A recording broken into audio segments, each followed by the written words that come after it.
La siguiente conferencia magistral está impartida por el doctor Andrés Íñiguez sobre intervencionismo sobre el tronco de la arteria coronaria izquierda. A moderar el doctor Carlos García Ligot y el doctor Mario Araya. Sí. Hola a todos, buenas tardes ya. Mi nombre es Mario Araya, tengo el honor hoy en este momento de dirigir la presidencia de la Sociedad Latinoamericana de Cardiología Intervencionista y quería agradecer la presencia de todos ustedes y nuestra presencia acá en este bello país que nos ha recibido con tanta hospitalidad. Este momento es muy importante porque la conferencia magistral de Jornada Solasi siempre engalana nuestro evento y hemos elegido a uno de nuestros invitados internacionales para tal efecto. Le pediré al presidente de la Sociedad de Cardiología Intervencional de su país que presente al expositor. Buenos días. Engalanar es una palabra que en realidad le hace justicia a este caballero, viejo amigo, colega. Creo que es un embajador en España, en Latinoamérica. El doctor Andrés Íñiguez tendrá a cargo la conferencia magistral Intervencionismo sobre el tronco de la arteria izquierda coronaria. El doctor Íñiguez es cardiólogo intervencionista de Vigo, España, formado en la Fundación Jiménez Díaz. Es el director de área de cardiología del Hospital Cunqueiro, Vigo, España. Jefe de servicio de cardiología del complejo hospitalario y es el presidente de la Fundación Española del Corazón.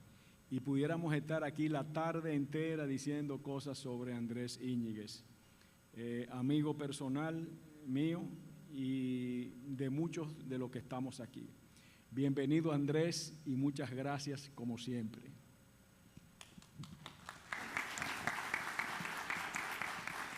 Bueno, pues prescindiendo de que esto no se constituya en la sociedad de bombo y platillo mutuo, permítanme que agradezca tanto al Solasi, a los amigos del Solasi, como a la nueva Asociación de Cardiología Intervencionista Dominicana y a la Sociedad Dominicana de Cardiología la invitación de poder compartir con ustedes pues, las reflexiones del día a día, la experiencia y bueno, lo que uno va aprendiendo y que podamos seguir aprendiendo todos los días. De forma que muchísimas gracias por adelantado, Carlos, Mario y todos los amigos dominicanos. Para mí siempre es un placer volver aquí y reencontrarnos.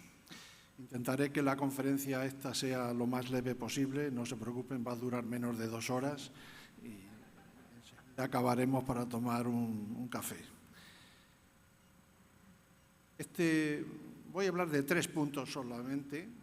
Uno, un breve recuerdo histórico, las fronteras técnicas que en este momento podremos tener en las intervenciones sobre el tronco y alguna serie de factores decisores que quizás debemos considerar a la vez que los factores técnicos.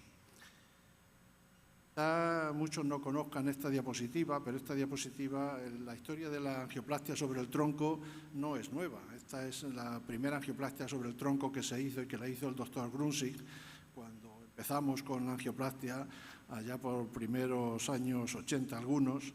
Y esto es una angioplastia con balón, pero que como ven ahí con un magnífico resultado inmediato. Luego obviamente el balón, los resultados eran distintos. Pero bueno, quiero decir que este es un tema que ya viene de lejos. Nosotros empezamos con esta política de tratar el tronco de forma percutánea ya también desde hace muchos años y en el año 2005 ya, pues fue cuando organizamos un simposio monográfico sobre intervencionismo del tronco dentro del grupo que hacíamos el Congreso de Cardiología Intervencionista que se llamaba TIM. Hicimos varios casos en vivo y, bueno, de alguna manera pretendíamos crear conciencia de que esto se podía hacer y se podía hacer con seguridad y con buenos resultados ya en aquel momento. En realidad, las series que se han ido publicando desde aquellos años pues, han demostrado que la mortalidad tras este tipo de intervencionismo es muy baja, es menos del 1%, y al año pues, es también relativamente baja y, por tanto, perfectamente compatible con las series quirúrgicas. quirúrgicas, y estos son estudios pues, observacionales que se publicaron, como digo, desde la década de los 2000. Pero tuvimos que esperar a los datos de los estudios aleatorizados, como fue el del estudio Syntax, para demostrar que los resultados del intervencionismo en el tronco eran perfectamente equiparables a los resultados quirúrgicos en los grupos, digamos, de bajo riesgo y de riesgo moderado. Esto medido por el score Syntax significa con un score menor de 32. Como ven ahí en la diapositiva, sin diferencias significativas en la tasa de eventos a lo largo del seguimiento a medio plazo. Y solamente en aquellos grupos de anatomías más complejas en las cuales no solo había enfermedad del tronco, sino que había pues, lesiones de 3 vasos y lesiones complejas, es decir, score Syntax mayor de 33, era donde la cirugía aparece como más beneficiosa y más efectiva, más eficaz y más segura que el intervencionismo del tronco en todos los ámbitos que se consideren, aunque algunos no son significativos, pero globalmente podemos decir que es la opción de elección en este tipo de pacientes complejos. Los datos de seguimiento de todos los estudios aleatorizados que se han publicado a 5 años vista, tanto del Syntax como del Precombat, como del Excel, como del Nobel, pues han demostrado esto mismo que le decía con menores tasas de seguimiento. Pero fíjense que a 5 años los resultados siguen siendo absolutamente comparables en términos de mortalidad, que es el evento más duro que podemos observar después de, o analizar después de este tipo de intervenciones, con tasas pues a 5 años de mortalidad que rondan pues entre el 5 y el 10%, dependiendo de los tipos de estudio y de pacientes considerados en estos estudios. Por tanto, no hay argumentos para decir que una técnica de revascularización es mejor que otra, como digo, en estos subgrupos de pacientes. Incluso a 10 años, esto sigue manteniéndose, este beneficio o esta ausencia de diferencias significativas entre los resultados quirúrgicos y los resultados percutáneos, pues en los grupos, que no son los más complejos, sigue siendo exactamente similar y, por tanto, es un argumento de peso para poder decir que es un tratamiento perfectamente lógico, lícito y elegible en este tipo de pacientes.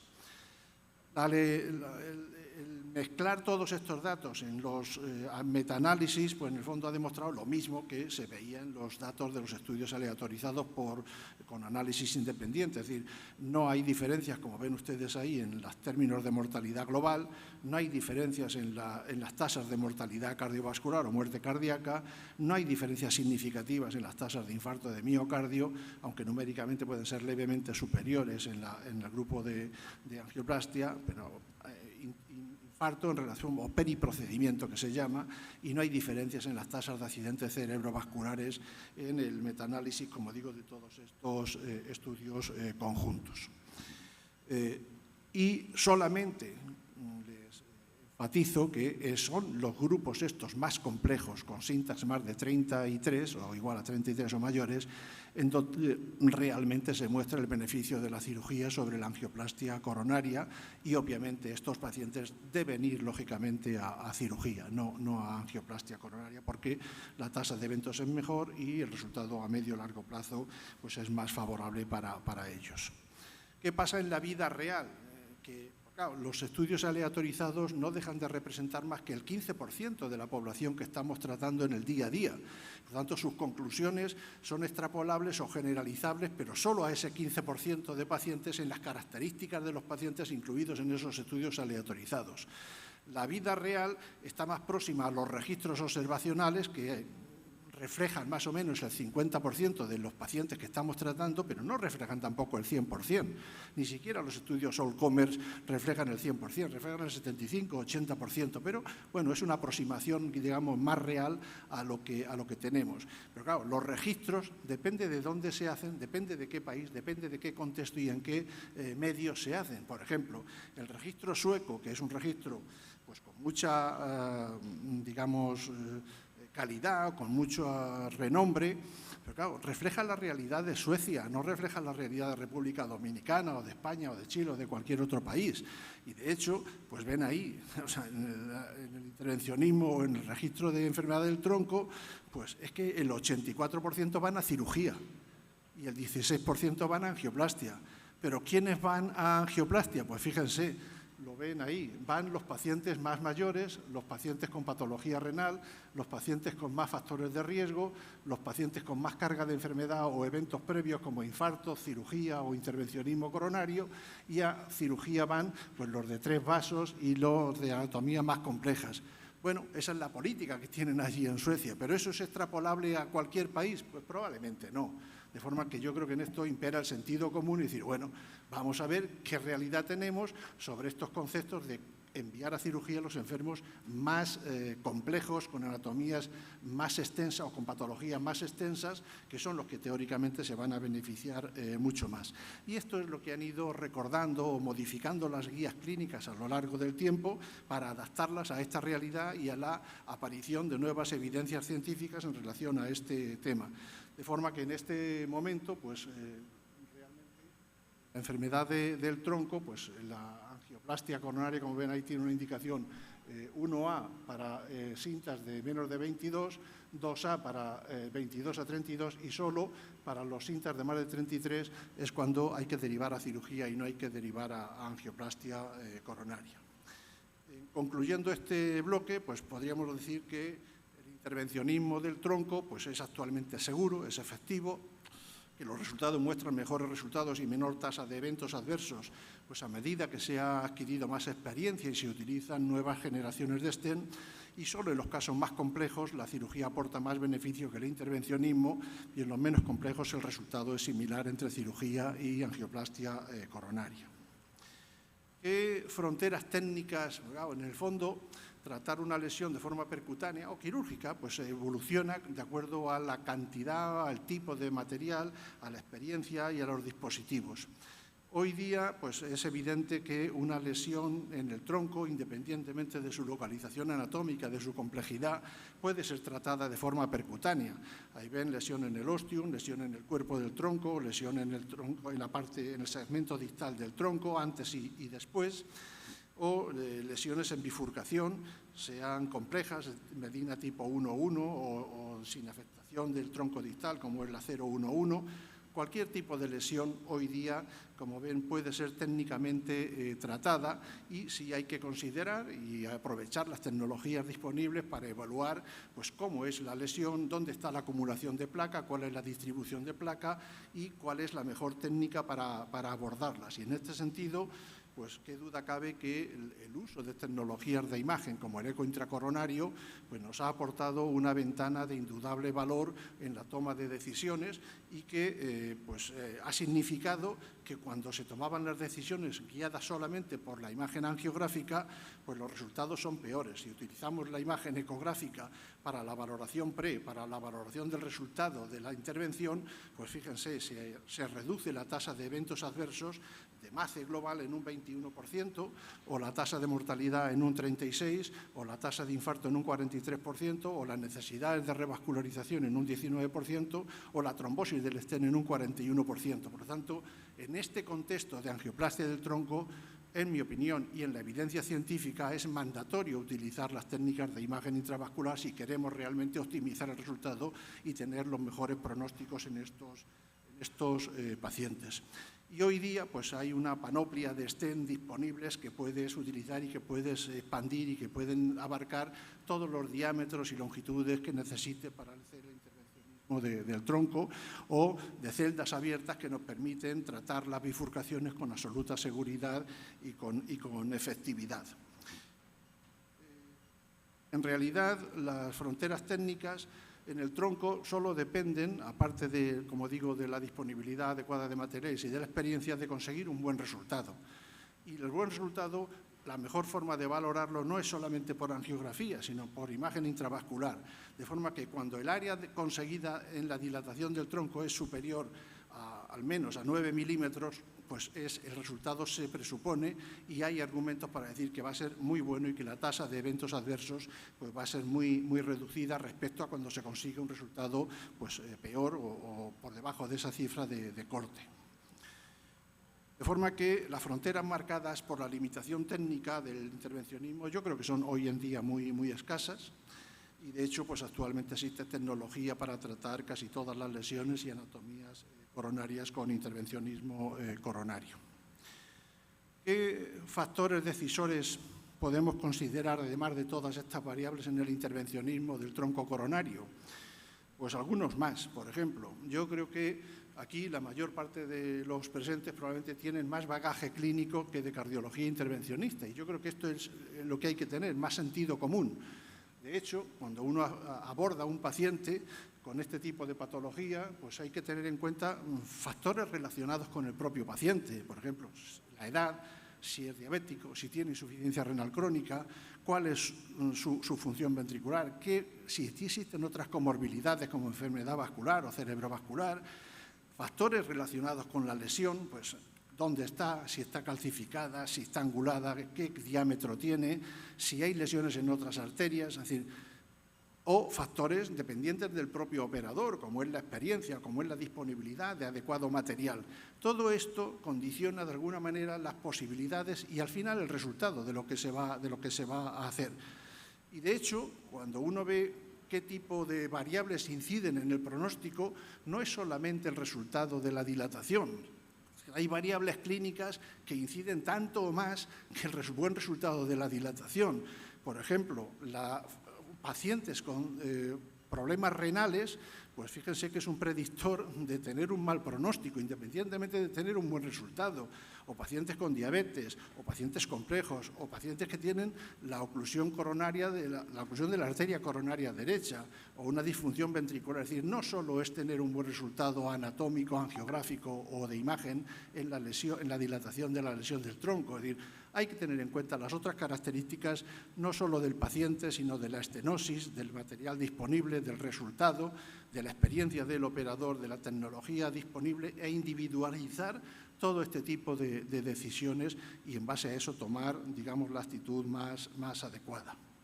De forma que los principales predictores de eventos adversos pues no solo están relacionados con el tipo de stent utilizado, sino con otros factores que, como digo, dependen del paciente, del operador, de la lesión o de la presencia, severidad y tipo de estas otras comorbilidades pues que matizan toda la evolución del paciente. De forma que para terminar y no cansarles demasiado y aquilatar los tiempos que nos hemos comido en las previas, pues yo simplemente quisiera dejarles una serie de mensajes. Lo primero, que obviamente el realizar un tratamiento de revascularización de lesiones del tronco con intervencionismo percutáneo, pues qué duda cabe que es menos invasivo que la cirugía, que ocasiona menos morbilidad, menos días de hospitalización, quizás una revascularización potencial más completa o menos, depende como digo, del tipo de lesiones, que la cirugía, en cambio, pues se acompaña de mayores tasas de infarto perioperatorio o de necesidad de transfusiones por sangrado o de aparición de arritmias como la fibrilación auricular en el posoperatorio más o menos inmediato, o de fallo renal o de patología external o de infecciones, o mayores días de hospitalización, pero también puede aportar una revascularización más completa. Desde el punto de vista del paciente, ¿qué es lo que importa? Bueno, pues desde luego con la angioplastia los pacientes se recuperan mental y físicamente mucho antes que con la cirugía, digamos, abierta, y tienen un retorno laboral más precoz, menos tasas de depresión, pero sí es verdad que pueden tener mayores necesidades de nuevas revascularizaciones, y con la cirugía pues es verdad que probablemente tienen más alivio de angina en anatomías complejas por la revascularización más completa que se consigue, pero y menos necesidad de nuevas revascularizaciones. Y desde el punto de vista final, pues al final la angioplastia yo creo que se ha consolidado como un patrón oro en la revascularización en la mayor parte de los casos de afectación del tronco, quizás exceptuando, como les comentaba, aquellos casos de enfermedad multivaso con lesiones y anatomías complejas. Y no olviden al final que la opinión del paciente siempre hay que tenerla en cuenta. Y es, como digo, la biología es muy tozuda, pero el paciente también tiene su corazoncito y sabe lo que es una cosa y otra. Y algunos pues tienen ciertas reticencias a ser operados. Bueno, pues démosle el tratamiento que teóricamente más les beneficia. Muchísimas gracias por su atención.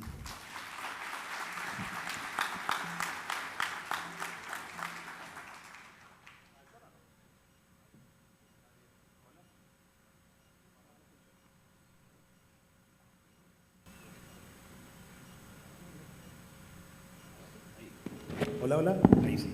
Bueno, gracias Andrés por tu elegante conferencia. conferencia. Realmente fue un placer ver cómo desarrollaste un tema que siempre ha dado discusión en todos los eventos de nuestra especialidad. Como es una charla tan importante, con Carlos abrimos unos minutos para la discusión. Jornada Solasi siempre se caracteriza porque ojalá la mayoría de las preguntas vengan de la audiencia, no tanto de los panelistas. Así que, por favor, siéntanse libres para poder hacerle cualquier pregunta a nuestro expositor, a Andrés. Tengo un micrófono por el cual, por supuesto, puedo hacer llegar para que ustedes puedan preguntar. Yo tenía una pregunta que hacerte para partir, Andrés.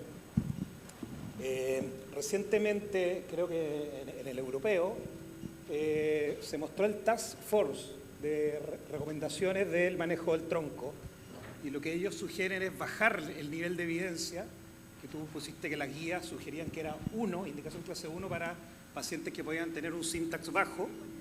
No hay problema.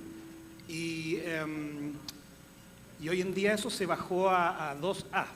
Esto tiene que ver un poco con toda la polémica, que llevamos 4 años de polémica, ¿cierto?, a raíz del estudio Excel, que sugirió que en algún subtipo de pacientes podía haber un aumento de la incidencia de infarto espontáneo y que había una leve tendencia al aumento de mortalidad en el seguimiento, que es el único estudio, de hecho, como tú bien lo mostraste, que ha mostrado esa tendencia. El resto de los estudios no ha sido así, el metaanálisis tampoco. Entonces, ¿cuál es tu opinión frente a toda esta polémica de Excel? ¿Cómo ha sido esto en tu servicio, en tu país? ¿Cómo han llevado este tema? Porque los cirujanos, por supuesto, que tratan de mantener su espacio en el tratamiento del tronco. Yo, sinceramente, no le he hecho ni caso. Allí seguimos la misma política, es decir, como decía antes, habitualmente los viernes tenemos una sesión médico-quirúrgica y presentamos los casos. Y en realidad la política es la que he dicho, es decir, cuando hay un paciente con lesión del tronco y 3 vasos, va a cirugía, no lo discutimos. Hombre, salvo que sean lesiones muy focales, muy fáciles y tal, pero si no, van a cirugía. O también van a cirugía aquellos casos de lesiones del tronco, aunque no tengan enfermedad de 2 o 3 vasos, pero cuando son troncos difusos, calcificados, anatómicamente complejos de tratar, que se pueden tratar, porque hoy día tenemos herramientas, digamos, de intervencionismo para tratar eso. Pero realmente es como forzar la aproximación terapéutica, y mi opinión es que no todo lo que se puede hacer se debe hacer. Entonces yo creo que hay que tener sentido común y simplemente pensar un poquito en qué es lo más beneficioso para el paciente. Porque luego los datos de los estudios, pues sí, los puede retorcer todo lo que uno quiera, pero al final también, como he dicho, los datos de un estudio aleatorizado, como es el Excel, representan no más allá del 10-15% de la población real que estamos tratando. Entonces, ¿vamos a generalizar sus conclusiones a toda la población? Yo creo que eso es absurdo. De acuerdo. Hola, Omar. Andrés. Yo soy doctor Santaera, de Buenos Aires, Argentina. Andrés, te voy a preguntar algo técnico. La bifurcación más común que vemos es la tronco descendente anterior y circunfleja. Nosotros tratamos bifurcaciones y hay grupos que se dedican a tratar bifurcaciones, pero cuando hablamos de tronco de coronaria izquierda tenemos que tener un planteo distinto y me gustaría saber en qué momento vos optás solamente por hacer tronco, vaso principal y no hacer 2 stents en el mismo procedimiento. Yo creo que depende mucho de las características anatómicas de esa lesión. Es decir, y sobre todo de dos variables. En primer lugar, la cantidad de placa que hay y su distribución. En segundo lugar, la angulación de ambos vasos con respecto al tronco. Es decir, cuando la angulación es o igual, cercana a 90 grados, es fácil tratarlo con una técnica. Cuando es menor, en general, ya implica otro tipo de aproximaciones. Entonces, yo creo que si teóricamente la aproximación es fácil, no importa hacerlo de forma percutánea, pero que si la aproximación ya prevés que vas a necesitar técnicas muy complejas, a mí me parece que es forzar la cosa. Carlos.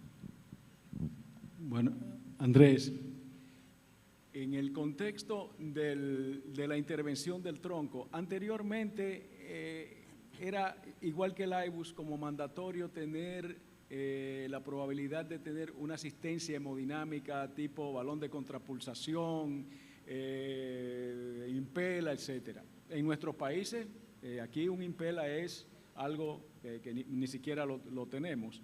El balón no toda la sala lo tiene.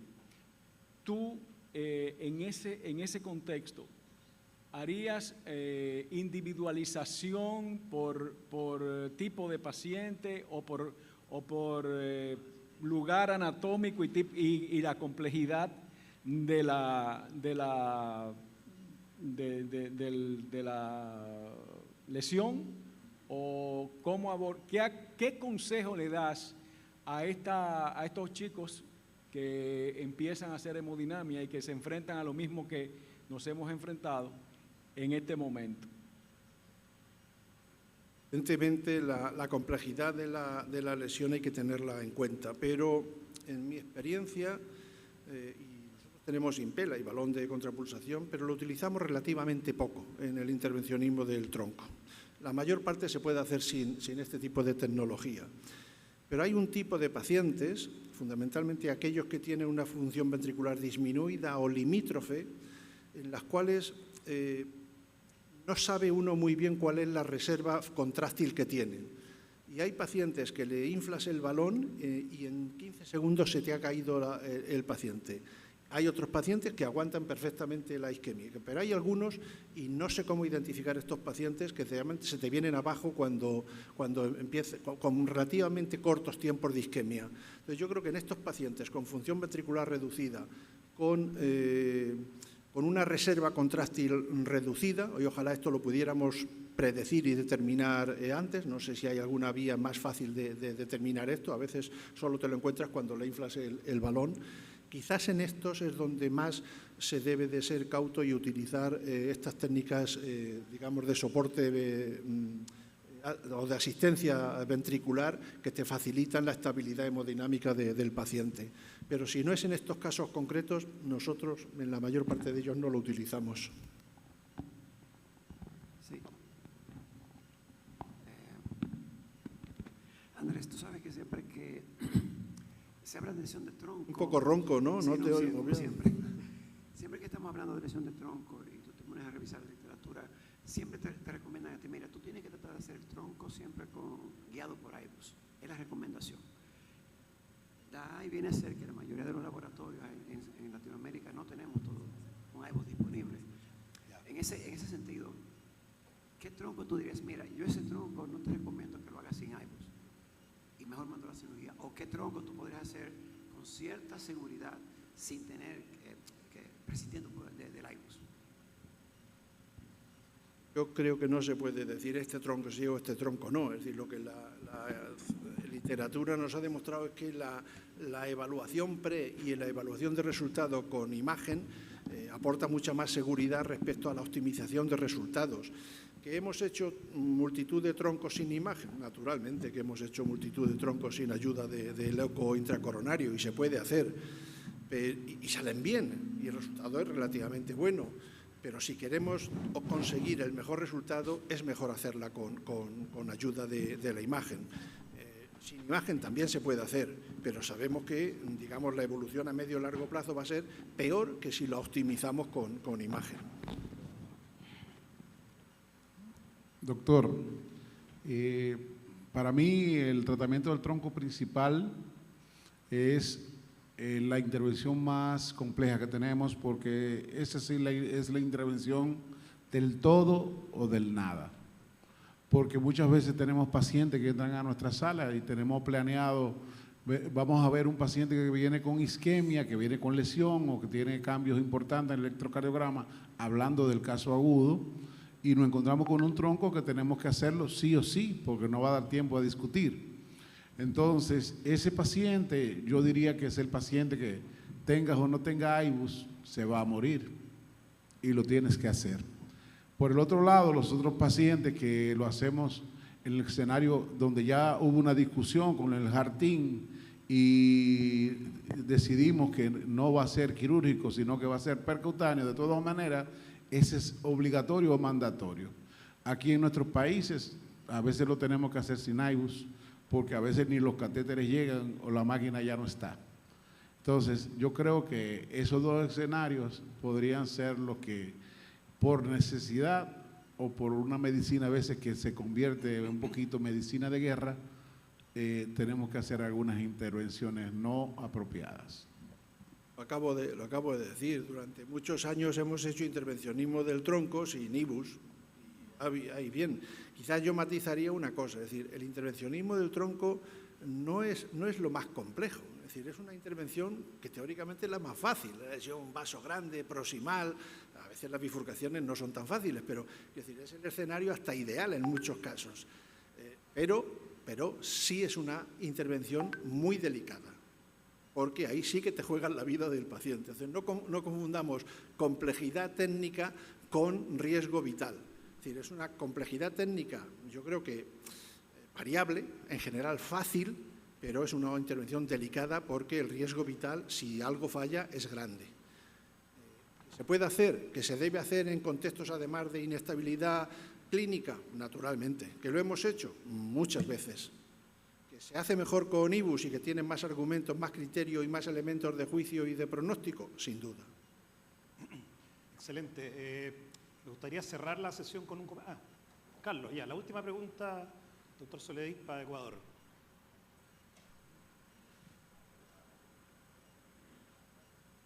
Hola, buenos días. Buenos días. Muchas gracias por esa excelente presentación. Mi pregunta es un poco más técnica.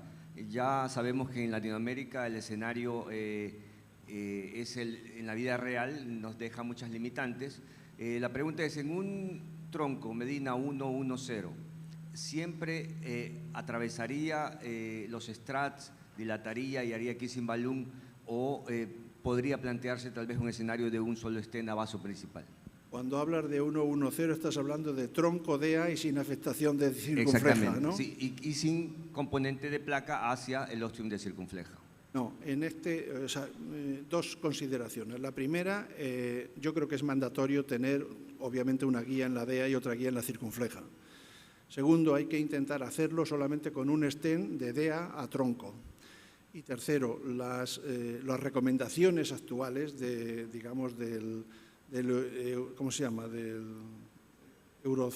el EuroCTO, del Club de las Bifurcaciones de la Europea, es acabar siempre con optimización proximal del stent y dejar abierto bien el ostium hacia la circunfleja, sin necesidad de stent. Si al final se diseca, pues tendrás que poner un stent, pero en la práctica lo más recomendado ahora mismo es hacer un POT. Muy bien. Bueno, vamos a cerrar esta conferencia magistral. Quiero hacer un comentario desde la Sociedad Latinoamericana, que en conjunto con la CIAC desarrollaron unas guías de tratamiento del tronco coronario izquierdo que están por publicarse próximamente, si mal no entiendo.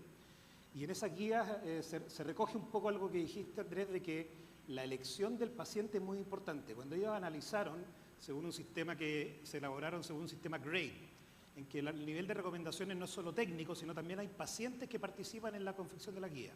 No solo clínicos, cirujanos, intervencionistas, sino pacientes. Es bien interesante. Y al final ellos dicen que más o menos 3 de cada 4 pacientes, el paciente es el que toma la decisión de qué técnica elige, si cirugía o angioplastía. Por supuesto, la gran mayoría, si tú le das equipoas, ¿cierto? O sea, que ambas técnicas son similares, van a elegir la menos invasiva. Así que yo espero que esas guías las podamos comentar, ojalá en el próximo evento de Solasi en Perú, o por supuesto en nuestro evento de Buenos Aires en 2024. Pero ahí recoge eso del paciente, la selección que el paciente quiere realizarse. A mí me parece ese comentario muy procedente. Fijaros que a lo largo de toda la historia del intervencionismo, bueno, de la medicina, se ha enfocado hacia ha habido mucha dispersión, pero hemos entrado en una época en la que hemos pasado de medir solo actividad a medir resultados.